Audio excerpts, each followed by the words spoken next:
Commissioner Gresham, Commissioner Brolio, I'm excited that you're here to talk us through the governor's recommended budget. Not the whole thing, Line by line? line by line. You got what, an hour? Yes. Totally doable. I think you can. So we went downstairs, by the way, Adam Gresham, Commissioner of Finance and Management. Maybe before we dig in, which presentation are we looking at? Because there's a couple of Ah. similarly named ones. Commissioner Gresham, after you tell us your anecdote, will you tell us what documents you'd like us to look at? And we went to present the budget on Monday, which, by the way, was unusual. Normally, right after the governor delivers his speech, we saunter over, after accolades and a couple of tomatoes, we saunter over to the House Appropriations Committee and deliver the budget. However, because this year the budget speech was Friday afternoon, perhaps that had something to do with the fact that the House Appropriations Committee said, we'll see you Monday. So Monday was yesterday, and 2 hours and 15 minutes later, we had not really gotten through the whole overview without going through the language. The language is separate, and that's a huge part of the budget. So it was a big document. So I don't propose to go through, but so I would be dealing with the executive budget summary, which looks like this on your machines. And specifically, I was going to go to page 14, which is what we call the general fund overview, which is about as close to kind of a big picture view of the big bill as you can get. Also unusual this year, I will hasten to point out, is normally the general fund overview was one page. This year, you'll note it is actually page 14 and 15. And that's because it was somewhat beefy. And we decided the beefiness meant we would separate it into 2 pages. So you guys get your own page, you get revenues. Oh, exciting. So that is on page 14, and I was going to start there. Towards the end, after the commissioner speaks about the revenue initiatives, I was going to go back on and talk about language, but I would give you the Cliff Notes version of the language. I picked out what I think will be appropriate for Ways and Means. I'm sure the House Appropriations will obviously make the final decision on that, but I went through the document and picked out what probably will end up in the committee. So without further ado, Commissioner Brolio and I were going to go through the overview, and I was going to start from the top about the revenues. And when we got halfway down into the governor's initiatives, I was going to do a hard stop and pass the baton to the Commissioner of Taxes, who happens to know a thing or two about the initiatives. So does that suit? Is everyone okay with that? Sounds delightful. Thank you. So here we go.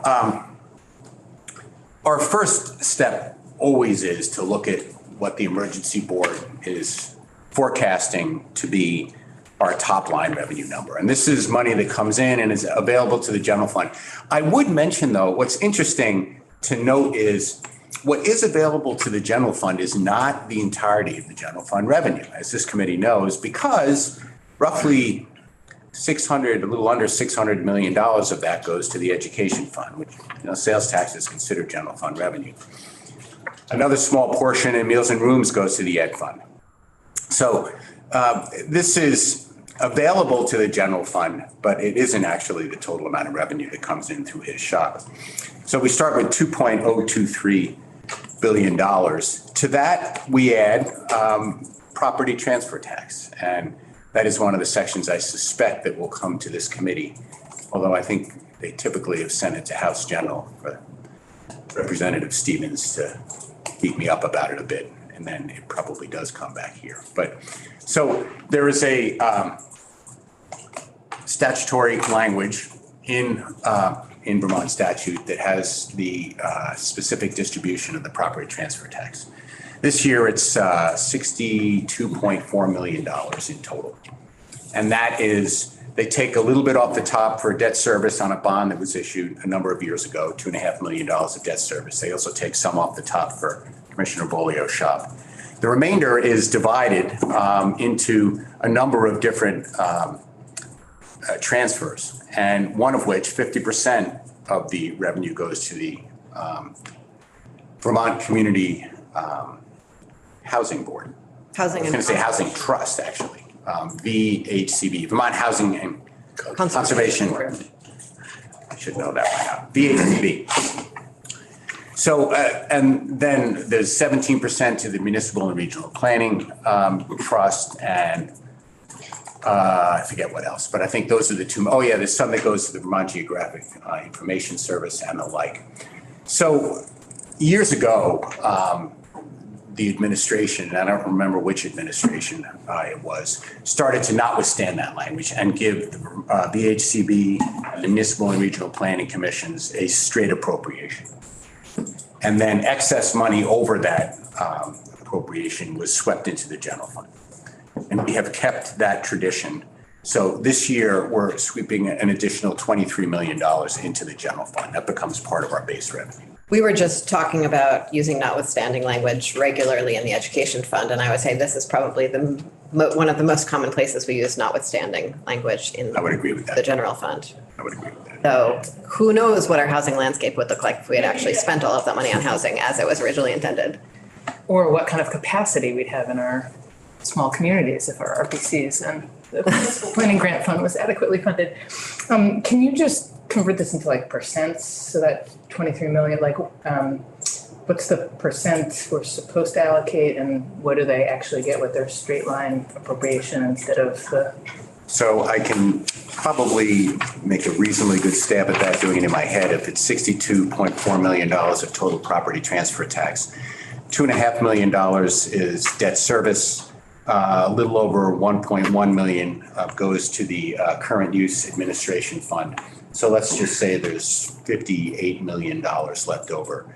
Divide that in two, and that would be $9 million that would go to the VHCB. They're getting a straight appropriation of 11.4 million plus a $10 million one-time amount. So they're actually getting about a 2 to 3% boost over last year. But their base funding through the VHCB is going to be 11.4. So you can take the difference between 11.4 and call it $29 million. That would be the difference to VHCB. Less than half. Less than half. But I would note that they are also getting $10 million of a one-time allocation. So their total appropriation will actually be about $21.5 million. And what about the impact on the municipal planning fund? So someone would have to do the math and take 17% of $58 million. 5.8 million would be 10%. Probably 9 million. Jim keeps a calculator in his puppy. 17% of 59. Okay, got it. We're doing real work today. 1.8. Yeah. So they're getting 6-ish million, 6.1 or so million. So it would be the difference between those two. And what was the statutory 17%? You came out with 17% of roughly 58 million. Yeah, And we're giving them 6. So. about 6 million. That's correct. My understanding is they too have been over the last 15 years short of like $20 million. Just context. Okay, thank you. And Commissioner Gresham, You're not really it is very- generally the House General's Committee's purview to beat up Commissioner Gresham about this issue. I would also note that the Municipal and Regional Planning Commissions are getting another $500,000 in large part due to the support for Representative Bongard's bill.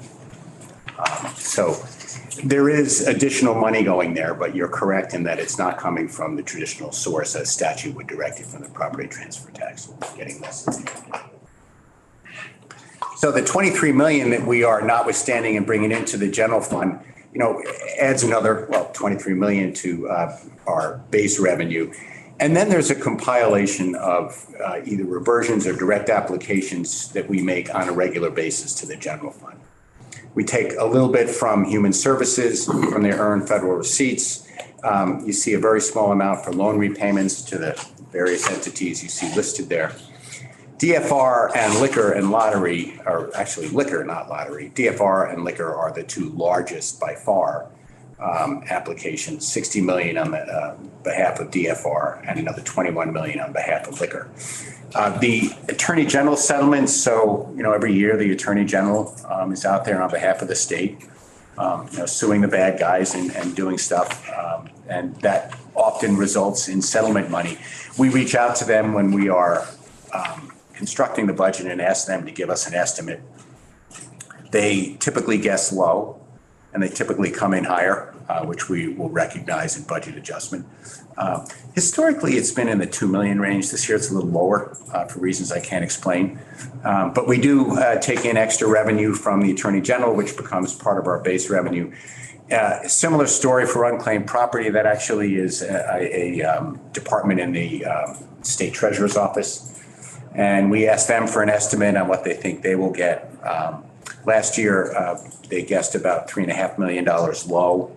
This year, they gave us a similar estimate. I'm guessing that's probably a little low too, but we'll see in budget adjustment. But these are annual direct apps. The one note I would make in this list is you see next to the Secretary of State's office, there is nothing.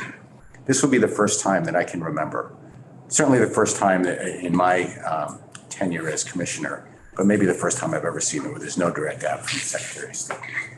What? Application. There's no excess that we take from the Secretary of State fund. And that's a bit unusual. They're probably the better people to speak about it. Here too, we call out to them and we say, what can you donate to the better cause of the general fund? They, I think would respond that they've had a technology project, the data portal that has been wildly over budget.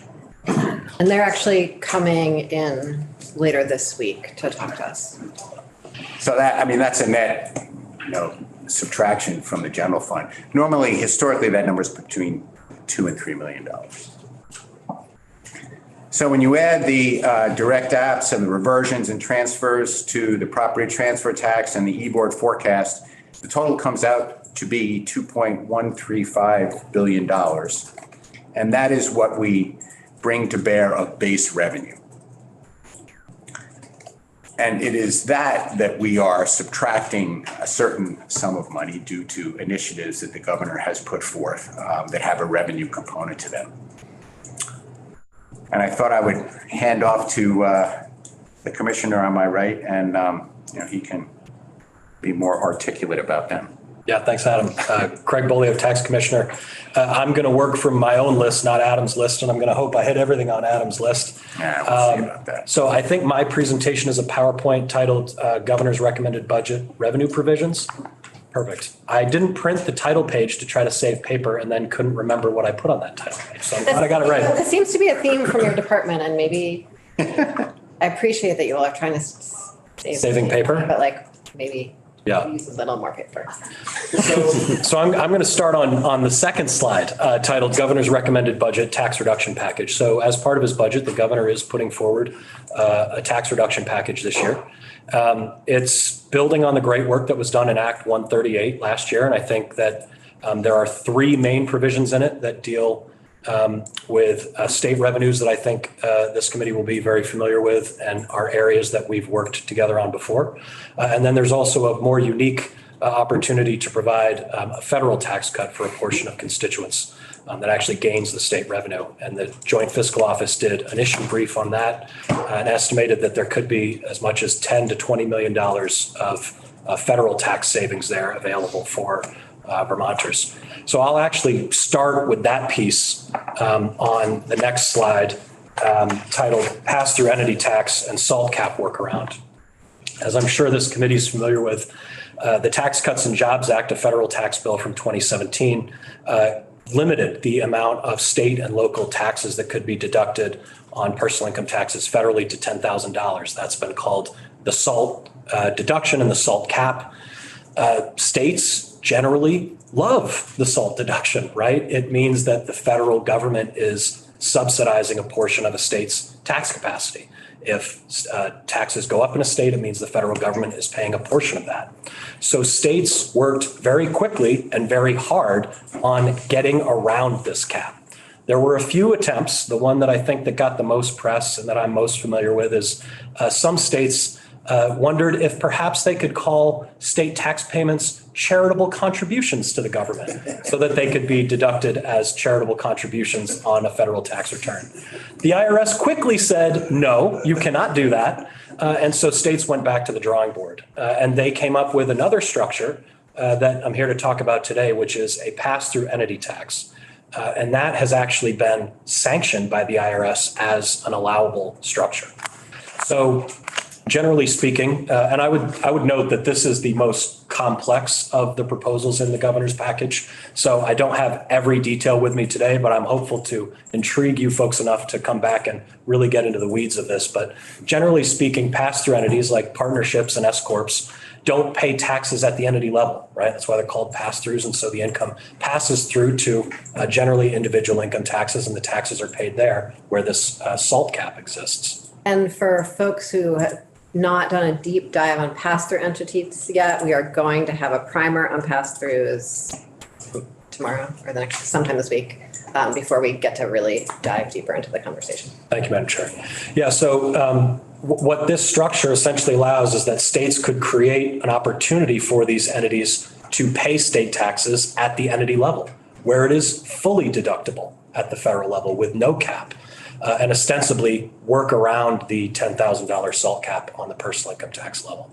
States then offer a corresponding credit on state personal income taxes to make sure that the residents are not getting double taxed. And the kicker on this is that if you structure this credit properly, you can actually guarantee that the state not only doesn't lose revenue, but could gain revenue from this transaction, while all of these folks will still make this election because they're going to be saving on their federal taxes. So the Joint Fiscal Office estimated between 10 and 20 million of federal tax savings. The governor's preferred version of this policy, we're estimating would actually gain the state $500,000 in state revenue. So it's one of the closest things I've ever seen in state tax policy to a free lunch. And as you can imagine, this is a very attractive policy for states around the country. And since the IRS blessed this approach in late 2020, I think there's either 40 or 41 states that have a personal income tax. You need a personal income tax to be able to do this. 29 of those 41 have enacted this policy, including New York, Massachusetts, Connecticut, Rhode Island, New Hampshire can't. So I've been considering it the Wayfair of the 2020s, right? This is now taking the country by storm, and tax nerds are really getting into it. But it's fascinating to come back and go through this in detail and talk about the math about how it's revenue positive, and I'd love to do that. But this is just a really unique opportunity to be able to offer a portion of Vermonters a federal tax cut, all the while increasing state revenues, which I just don't know if we've ever seen anything like that before. I'm happy to pause on each of these, Madam Chair, if folks want to hit me with questions, or I can just power through. Let's power through to make sure we get through all of it, and then we can do Sure. at the end if that works. But if folks need clarifying, please signal. The second proposal, and we're starting to get into the ones that impact state revenues more heavily, is a program that I'm sure members of this committee are familiar with, the Earned Income Tax Credit. Vermont currently offers 38% of the federal credit. It's a tax break that helps low and modest Vermonters put more money in their pockets. There are a lot of think tanks and people in this space that see it as one of the most successful anti-poverty programs ever established. And it's based on earned income.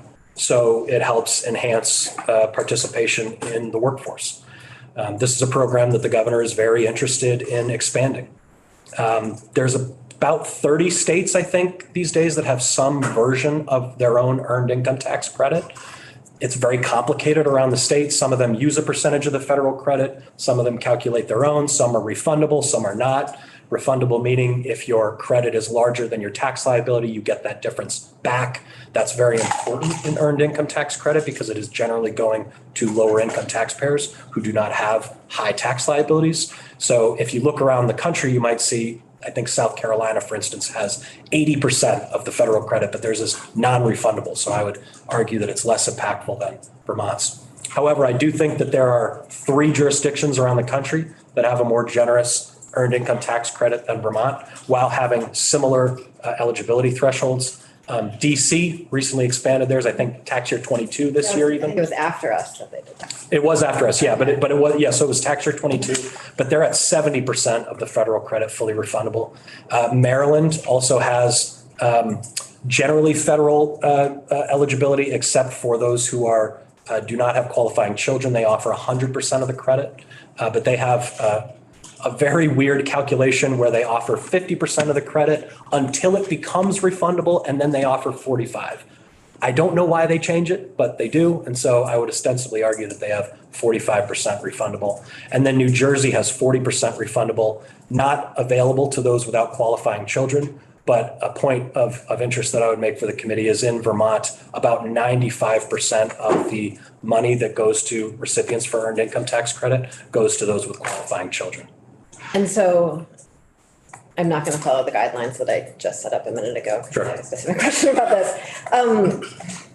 We had a really interesting set of analysis from Joint Fiscal about who is accessing the earned income tax credit and how much they're getting and all of that. And so I'm curious if you all have given thought about some form of restructuring of it rather than just changing the percentage so that we could build on some of the successes of when the feds raised it, bring more people into the system, or think about how it might balance with all of the other tax credits we have for families and maybe focus more on single people. Just like, have you given thought to that and the administrative burden that might cause you if we separate a little bit from federal definitions? Yeah, so I'd always want to look at those case by case, because one of the big challenges that you run into here is that because we do tie together to the federal definitions and it's a really complicated set of eligibility criteria, the fact that we're a straight percentage of the feds and the same eligibility criteria takes a huge administrative burden off of us. It also helps with compliance where we get federal information from the IRS to make sure that people are actually eligible for it. So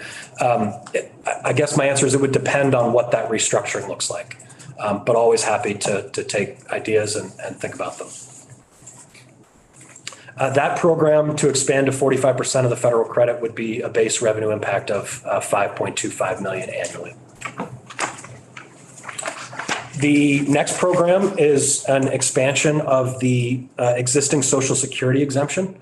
So Vermont has a Social Security exemption today. It was actually expanded modestly last year by $5,000 in each of the thresholds. So single filers up to $50,000 of adjusted gross income get a full exemption from Social Security for tax on their Social Security. And joint filers get a full exemption up to $65,000 of adjusted gross income. And both of those phase out over the next $10,000.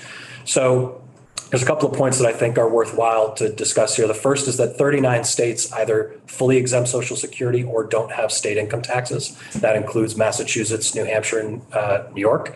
And then the other piece of this that the governor's thinking about is that last year with that $5,000 increase, because of the rate of inflation, Social Security's cost of living adjustment was 8.7%. So while that's helpful on those folks on a fixed income getting more Social Security, it's also pushing more people up the income band closer to that income exemption ceiling and maybe out of eligibility. So if we expand them again, sorry about that, it will offer more breathing room for seniors on a fixed income, worrying less about paying the bills, and help offset some of those inflationary pressures that the expansion felt last year. That has a revenue impact, a base revenue impact of $8 million a year in fiscal year 24. What about, say, fiscal year 27? Yeah, so these, I guess I should have noted at the start of my presentation, these are not yet consensus with JFO. So once we work on that process, we'll look at the out years as well. I think what you're inferring is that this is projected to grow, and we understand that. So yeah, when we work with the Joint Fiscal Office to get these consensus, certainly we can work on the out years as well. And then the last one is one that I'm sure members of this committee will be very familiar with. An issue that's very important to the governor is fully exempting military pay and military retirement pay, I should say, and survivors benefits from Vermont personal income tax. I would note for the committee, anybody who printed my presentation a couple of hours ago, it said military pay. That was a mistake. So the version online now is corrected. Apologies for that. 38 states either fully exempt this pay or have no state income tax. JFO did an issue brief on this several years ago where they noted, it was a national figure, not a Vermont figure, but 70% of military retirees are between the ages of 35 and 50. So the governor sees this in two ways. The first is that if 70% of retirees are between the ages of 35 and 50, they can take those skills that they learned in the military and transfer them to the civilian workforce. And also that it's a way to celebrate the service that these military retirees have undertaken as a part of the majority of their career. Vermont law was changed last year where we implemented a modest partial exemption. So that's available to have up to $10,000 of military retirement pay deducted for anybody who hits the same income eligibility thresholds as the Social Security exemption, but it is also not available to anybody taking a Social Security exemption. And so anybody who can take a Social Security exemption is almost always better off taking that one than the military pension exemption. I can't think of a situation in which it would be reversed. And so So how much revenue does that generate? You said 10,000? yeah, I believe the Joint Fiscal Office scored that at somewhere between 200,000 and 300,000 base revenue reduction last year. So it was fairly modest. Okay, and I was on Ways and Means several years ago for a while, 12 years. And during that time, whenever we discussed this, the issue that Joint Fiscal brought to us and the tax department, I think more so the tax department, was that we would lose something like $8 million. So the revenue projection for this to go to a full exemption for military pension and survivors benefits is 3.21 million. Huh. Were they wrong before? That was before my time. I don't remember this number ever being 8 million. Huh. It's all since I've been in this position, it's always been in the neighborhood of 3 to 3.3. That much? I don't remember it, 3. Okay, it's been a while, so I may be wrong on that. But you're thinking now that if we were to exempt all the income from these guys, is that correct? That it would That's right. lose us out of the general fund something like 3 million? It's a base revenue impact of 3.21 million. Yeah. It's not so bad. Yeah, I mean, if you're trying to do a break-even analysis, it means you would probably need about 600 more retirees to come in to break even, to the degree that that is a necessary step for the legislature, which feels reasonable. And then as you look around, right, New England, even Connecticut, Maine, Massachusetts, New Hampshire, New York, all fully exempt this income. Oh, I think there are that many people who would come if we had this advantage for them. They might not Vermont's find a good place to house. live. I'm talking without raising my hand. No, I'm it's sorry. fine. No, you had the floor. I'm good. Thank you. I appreciate the help. Sure. You? Is the 3.2 million the impact of the change or the total exemption from Social Security? So sorry, this is separate from the Social Security exemption. So Oh, I'm sorry. the governor. pension, is it the impact of the change in the pension or the impact of the total? So this is the impact if we were to change from what is in current law today to a full exemption. And I'm glad you asked that question, because I should note the governor is also proposing that you can take both this exemption and the Social Security exemption at the same time. But this is the change from current law. But what Representative Brannigan is referring to might have been the total. Yeah, so again, I don't have these numbers off the top of my head, but I think I'm close. The Joint Fiscal Office scored current law, I believe, between 200,000 and 300,000 last year. Oh. So that would mean if you added that, the total is about 3.5 maybe. Okay, I see. Thank you. Sure. And are you still imagining that this is going to bring retirees into the state and so the cost would go up? The hope is that you'd retain more retirees and that you would bring retirees in, but I guess from a tax expenditure report sense, it would go up, but you'd also be bringing in those folks who are paying other taxes, right? So I haven't scored all of that to know exactly what the net revenue impact is on that. But if you're looking at just that line item, sure, but I think there would be other impacts there. Okay. And then I don't know how I'm doing on time, but there are a few things to hit on my, Still have 30 minutes. perfect. Well, then we're golden. Because I Adam, need about 10. Adam will take whatever's left. Still, it's true. So there's a number of other provisions, and I would note on this last page, it's not all revenue impacts. Some of these are traditional appropriations, but I think they really impact the exact kind of work that this committee is doing. So I would note sports betting, which if this committee wants to get in the weeds, I would encourage you folks to speak with Commissioner Knight at the Department of Liquor and Lottery. But as I'm sure many members know, there was a sports betting study committee, and they recommended that the Department of Liquor and Lottery engage in a competitive bid process to allow multiple operators to do some kind of revenue sharing agreement. My understanding is that both New York and New Hampshire have that structure, and they ended up with approximately 50% revenue share. And the joint fiscal office estimate for that is 2.6 million up general fund impact in the first year. There's also language in the budget for a restructuring of the tax computer modernization fund, which those who have been on this committee a while might be familiar with. That fund was established in 2007 for the tax department to modernize its systems. It has been tremendously successful and was the primary funding source for our VTAX project. And that was funded not through a straight appropriation, but instead a revenue share of new money brought in by our VTAX system, which was again so successful that we paid it off early and received a discount. So that fund continues to help maintain the investment that we've made in that system, as well as pay for new systems, new modernization efforts that we're taking on. The challenge that we find is that that fund is set to expire at the end of this fiscal year.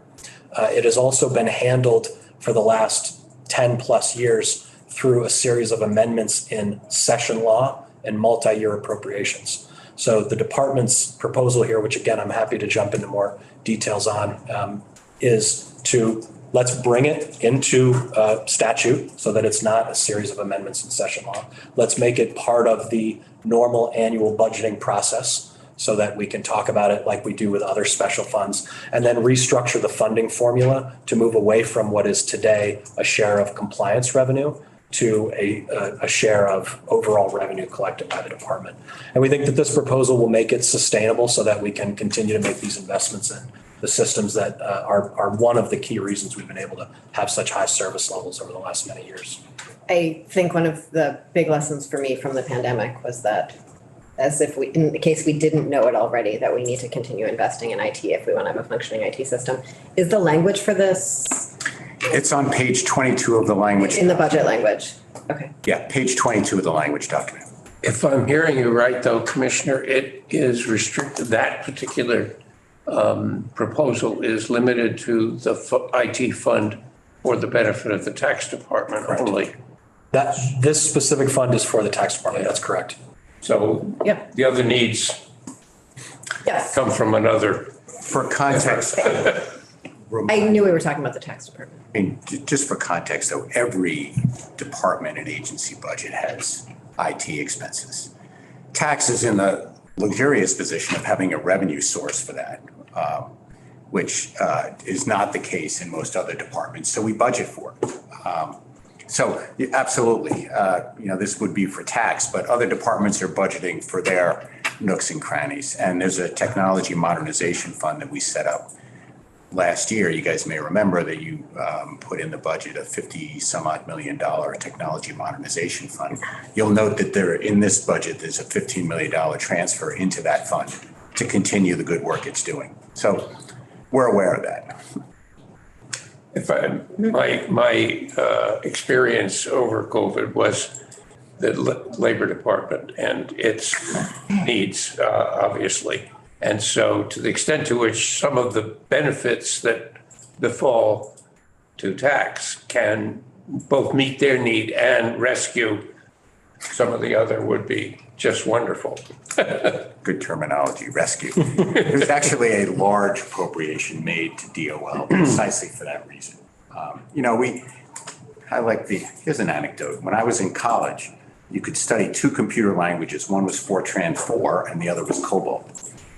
And I chose Fortran 4 for various reasons, but the other one, Cobalt, is actually the language behind our current UI mainframe. Now, it's been updated since the 1980s when I was in college, but still, I mean, it's this. Clearly, Barely. The patch on a patch on a patch. So we're aware of that. Anyway, we'll conquer that eventually. and it is particularly important to this committee, not just for the good functioning of our unemployment insurance system, but because we can't make any changes to the unemployment trust until that computer system actually works. Representative Sims. Yeah, serving on energy and technology last session, I remember lots of testimony about like the one guy who has to take his laptop when he goes fishing because he's the only person who knows how to like code in that original sort of mainframe. And I guess you remember that there's maybe a little squirreling away of IT investments in individual departments, but that maybe we have been not fully funding our rainy day funds for IT investments, and that the 50 million was an important big step, but didn't nearly address all of the IT modernization upgrades we need to do. So really glad to hear that we're continuing in this budget proposal at least to chip away at the very big challenge to ensure that all of our agencies have the modern IT systems that they need to increase our ability to do our work and do it in a consumer-friendly way. But I'm hopeful at the tax department, we've demonstrated over our use of these funds that you can be successful in that, right? And this has been a key reason for us. So selfishly, I'm hopeful that our investments can continue on our system because I could talk all day about how awesome VTax is, and it has transformed the way that we do business. In the past, some of that software update, the bigger projects were in the capital budget. Is the idea to still have, if you've got some sort of major, like there was a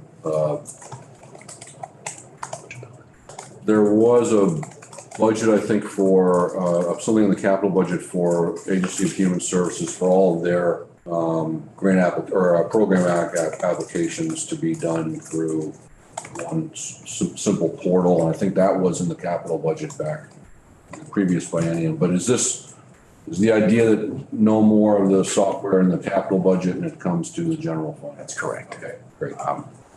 There is no, and I don't know who wrote the unwritten rule, but there's kind of an unwritten rule that we don't do technology in the capital bill any longer. And is that I remember there was a consultant too who spent quite a bit of time looking into the way that we deal with our software expenditures because they were, in the many tens of millions of dollars at that point. Don't remember that. Somewhere in the dark recesses there, but I can't remember if it's correct or not. And Craig Smith, was that Smith? Yeah, Dan Smith, yeah. For JFO, yeah. Yeah. I appreciate your IT system. I want you to have a good IT system. I do, Commissioner Gresham, you did name the fact that there's sort of the privilege of bringing in your own revenue and so being able to cover your own fund. And, it does seem problematic that it's available in some places and not available in other places. And I want you to have the best IT system in the world, Commissioner Bolio. So let's move on to the alternative minimum tax. So if I could just respond to that Yes. briefly though, because that's not the first time I've heard that, right? Why should the tax department get to have something that somebody else doesn't? And I guess my answer to that would be that there are other agencies around state government that have other advantages we don't, right? They might be able to leverage federal dollars. They might be able to adjust their fees. So my standpoint is let's not sand down the advantages, like let's embrace them, right? So I totally recognize I'm in the luxurious position of being able to utilize a revenue source like that, but I think we've done it responsibly and I think we've done it effectively. And so I'm hopeful that we can continue that for the department. And generally, when I'm faced with a situation of inequity, I'm not interested in reducing the advantage, but bringing everyone else up to that advantage. Appreciate it. Thank you. Yeah, but I'm very curious about repealing the alternative minimum tax. Yeah, this is a really interesting one because it's Like it's just a bullet point. It's not even almost, I know, I should have done a slide.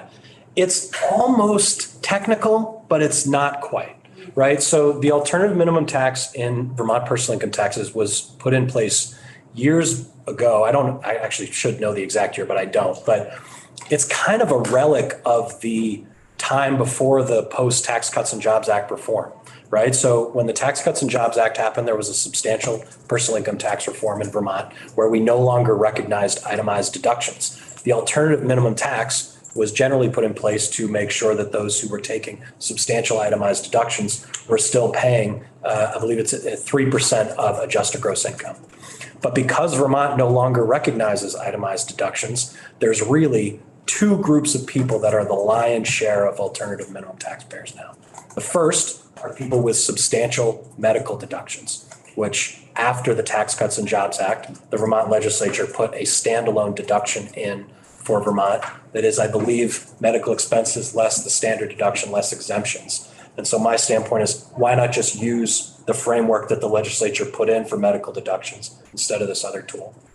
And the second is maybe even more problematic, which is Vermont does not recognize accelerated depreciation schedules that the IRS might. You have to take a straight depreciation schedule. And so if you are taking an accelerated depreciation schedule at the federal level, you have to add back that bonus depreciation in the first years, and then you deduct it in the out years. But there are people who are just doing what the law tells them to do, who are actually not able to take those out year deductions because of the alternative minimum tax, which ostensibly means they never get to depreciate those assets because they had to add it back in the early years. So we have a lot of data on this, and my Deputy Commissioner Rebecca Samaroff has a presentation that she's put together that we could talk more about the details on this. But it's a really interesting relic of the before time where we recognized itemized deductions. I'm not certain it's still a necessary mechanism. And even for whatever few left there might be in there where it is a reasonable mechanism, is that juice worth the squeeze is my question. That's about $500,000 general fund impact if that were to get repealed. Yes. That's a favorite Iacovone saying, by the way. Happy to adopt it. Yeah, it's a good one. For me, it's the equity issue that I find attractive at your comment about the taking out the bonus and then, in fact, disallowing it for some people. But I have to say, I've never seen a presentation which actually justifies the payback in terms of accelerated or increased commitment by businesses to the investment that theoretically people like to associate with either accelerated or straight. It's a mollification of tax liability, but in terms of a behavioral lever, I find nothing consistent in the literature to say that'll get you more business startups, more business expansions in particularly capital intensive industries. So I think That's the problem. I think you're asking a bigger question than just this proposal, Rep. Anthony, because again, this wouldn't move at all in the direction of Vermont coupling with accelerated depreciation schedules. This is just today, they can't take advantage of it at all, right? And so that's what we see as the challenging piece for that. The fourth bullet down, complex commercial appraisal and litigation assistance program. Whew, say that 10 times fast. That's really more of a traditional appropriation, but something that I think this committee would be very interested in. This is also sort of an interesting provision. This program was actually created in law last year by the legislature, but has a contingent effective date for this July, contingent only if the legislature funds it. I don't know how frequently that's done in effective dates. I hadn't seen it before with something impacting my department, but the legislature asked the department to come back with a cost estimate for that. We believe it's about $800,000, which would cover 2 tax department positions to manage the program, as well as a state contract with either 1 or more commercial appraisers to help probably generally small towns with valuing complex commercial properties where there's not a lot of expertise in towns for that now. And the cost benefit of them contracting with an appraiser and then possibly defending those values through litigation doesn't always sync up to make it worthwhile for them. And so interestingly, the local option tax special fund, which is a fund that the department gets spending authority out of for processing local option tax returns, that fee is $5.96. The department has asked the legislature a couple of times to reduce that fee. The legislature seems content with where the fee is, and that has created a bit of a surplus in that fund. So we actually think that this could be an effective way to ensure that those resources are still put towards supporting municipal government in this unique way where the state can help where that expertise may not currently be at the municipal level.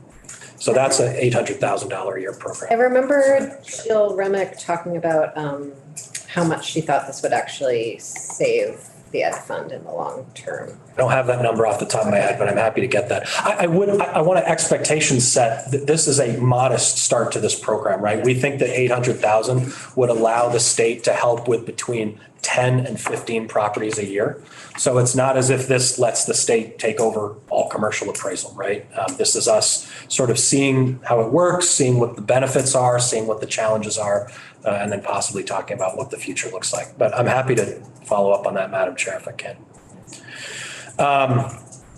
The last bullet on the sheet is something that I care very much about at the tax department, and I think something that this committee would be interested in, which is through a series of appropriations in the past that are no longer occurring, the current use special fund also has a surplus right now of about $2 million, I think. And so we are asking to use 1 3/4 of that to integrate current use into our VTAX system.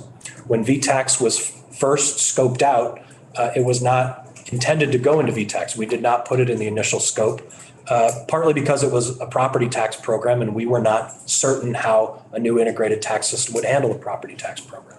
I can now say, thankfully, after many years of experience with VTAX and the way it's transformed our department, we are confident it can handle that program. And the existing programs that we have used to administer current use have sort of stagnated in usability. So we have one modernization effort already underway for the Vermont Property Tax Information Exchange, which is replacing the 20-year-old Grand List software. That's going really well, and that handles the municipal portion of current use. We'd also like to integrate current use with our VTAX system, put it into My VTAX for people filing applications. We think we can do it successfully. We have a unique opportunity here where the current use special fund that is to be used for that program has a surplus capable of doing it. And do you imagine with this modernization that you would see some savings in the long run with the modernization? Yeah, I mean, we'll see a couple of things. We will see significant service level improvements. I mean, this is a challenging spot for the tax department where the vast majority of my department is modernized and efficient and digital. And this is an area where we have a lot of paper records left that we have to hold for a long time, right? Because you can be in the program for decades, right? And then withdraw, and we need to have those records. So this is all about digitizing this program, putting it into user-friendly systems, improving our efficiency. So I think we'll see savings and service levels. I would note that the Act 250 Commission, Natural Resources Board, you'll see a one-time appropriation to them to essentially do the same thing for many of the Act 250 records. They have an office space that's 4 to 5 times the size they need, and it's all Files. just files.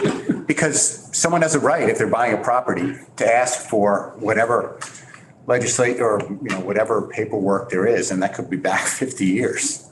So anyway, similar, I mean, that's a common theme in this year's budget.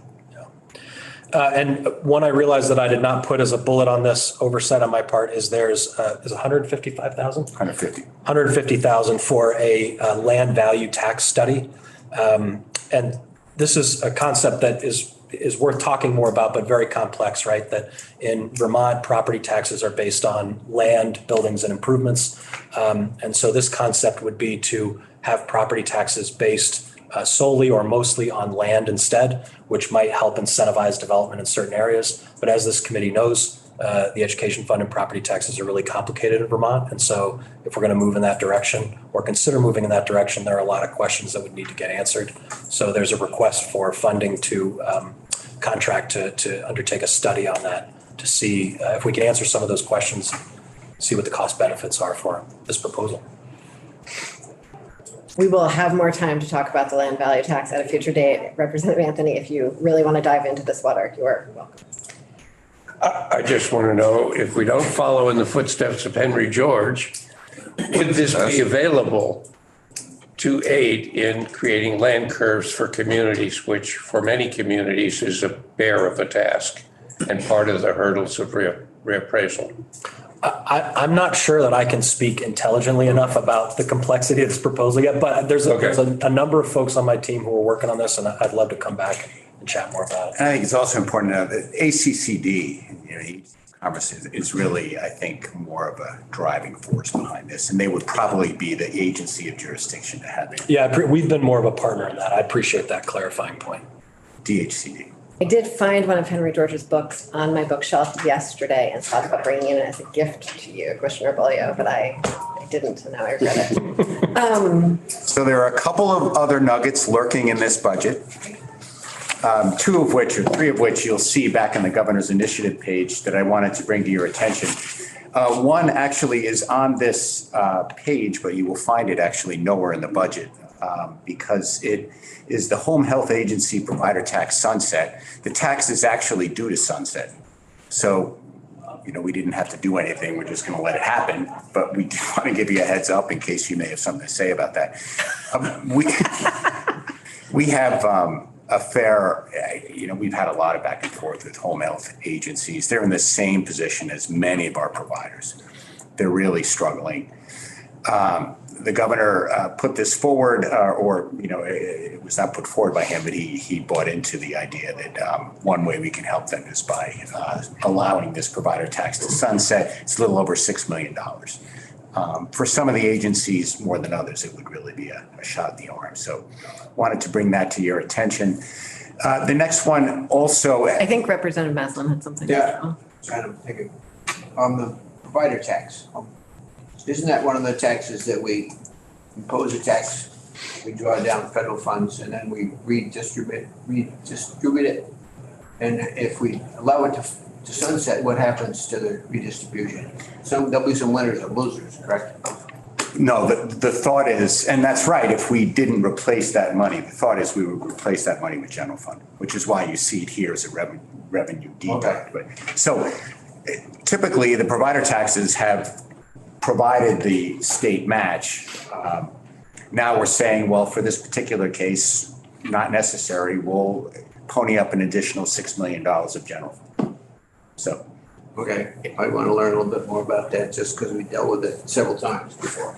I'm aware. And I think that sunset is there to have a continuing conversation about it, not because anyone had the expectation of it sunsetting, but we have scheduled testimony on it. Who in the administration is interested in being part of that conversation?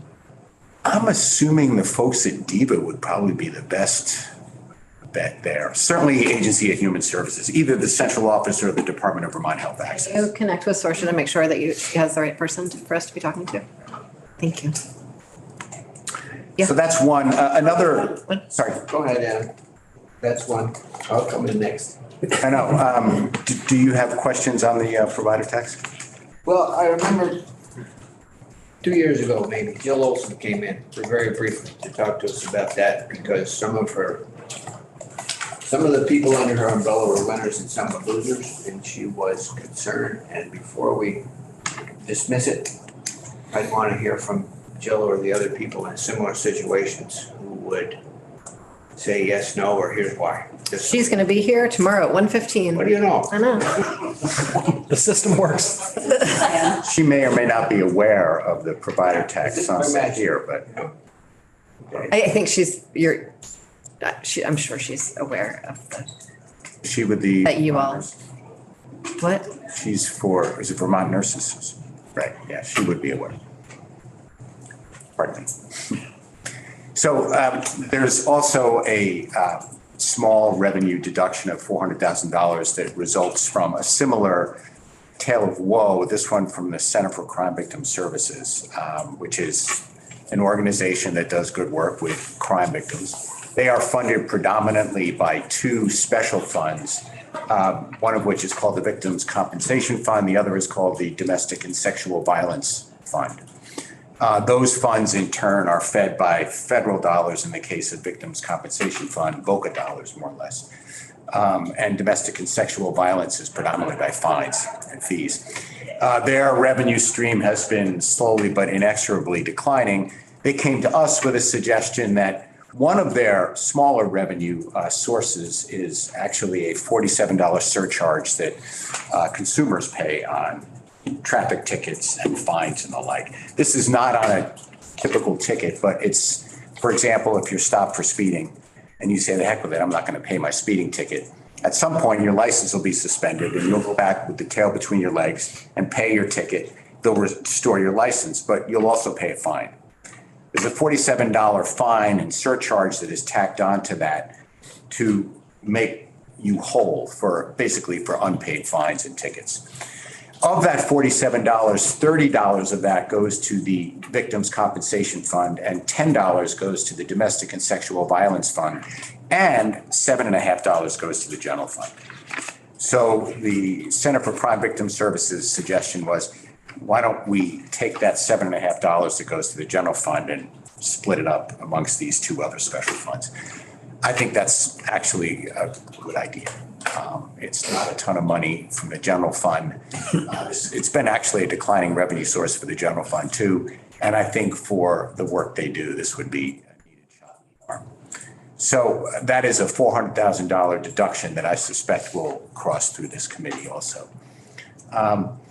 And finally, in the realm of very small, there's a extension of the motor fuel dispenser fee to EV charging stations. So every fuel pump in a gas station, they pay a $25 fee. That fee goes to the Agency of Agriculture, Weights and Measures, which I know this committee is familiar with.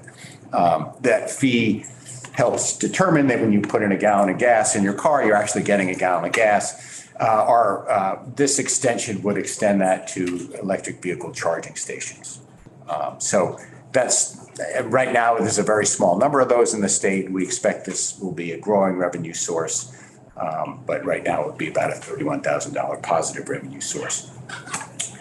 Also in the language section. I'm just, sorry, before you jump, just for committee knowledge, I imagine that the crime victims one would start in the Judiciary Committee and this one would start in the Transportation Committee, and then we will weigh in after they offer their policy thoughts on it. You also will be asked to weigh in on page 28 of the budget is the Health IT Fund.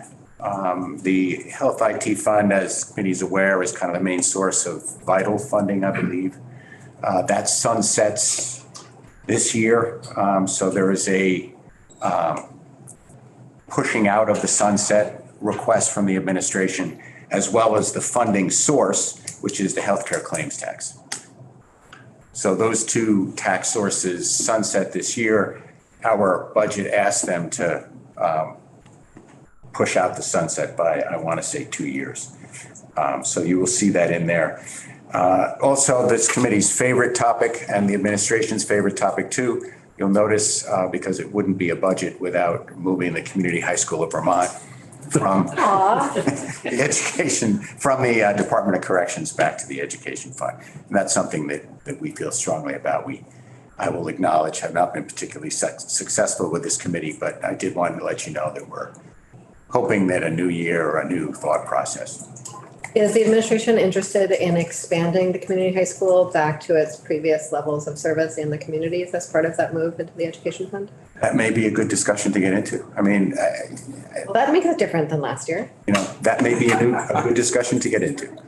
So I just wanted you, that's on page 39, by the way, of the budget. So I'm sure this committee will have something to say about that.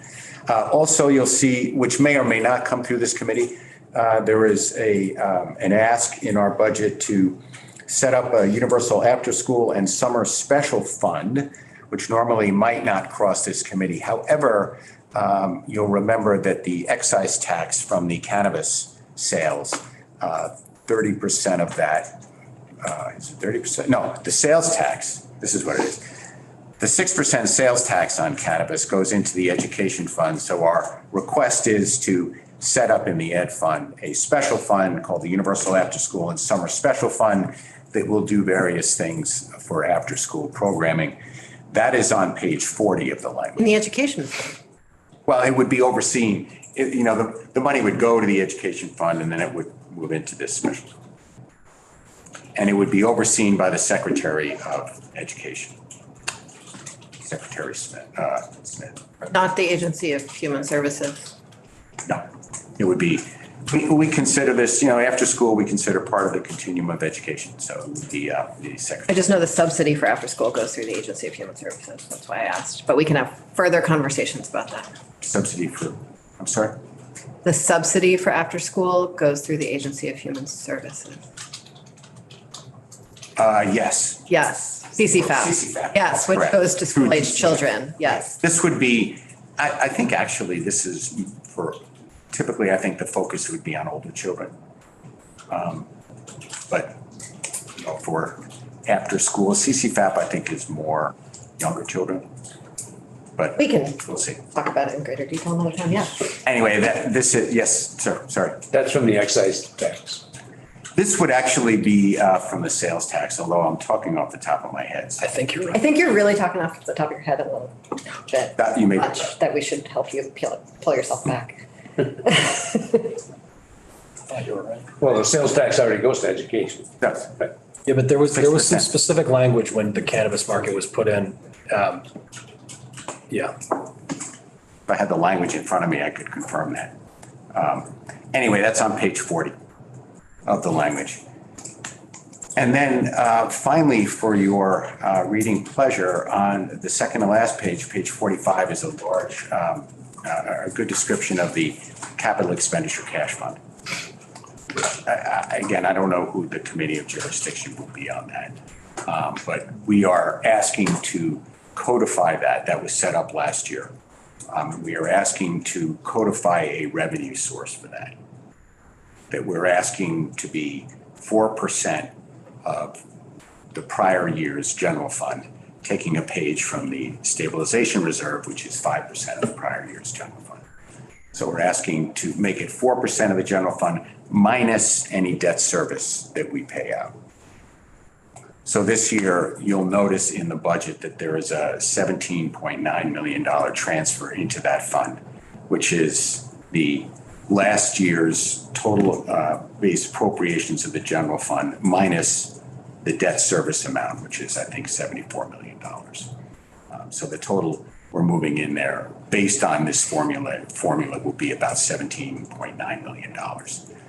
Again, I don't know the committee of jurisdiction on that, but we're asking to kind of codify the 4% of last year's appropriations as a transfer to the general fund every year. I should say minus debt service. The delta between 4% of appropriations and debt service amounts, whatever that delta is, we're asking to transfer into the capital expenditure cash fund and use for paying upfront for what normally would be capital expenditures, and thereby saving debt service charges. So We shared that conversation with corrections and institutions last year. good. So that's kind of it. We're a little late, but I think it was very well done. Thank you. doing my best. thanks for having us. Yeah, thank you. I think we'll have Yep. opportunities for all the rest of it soon.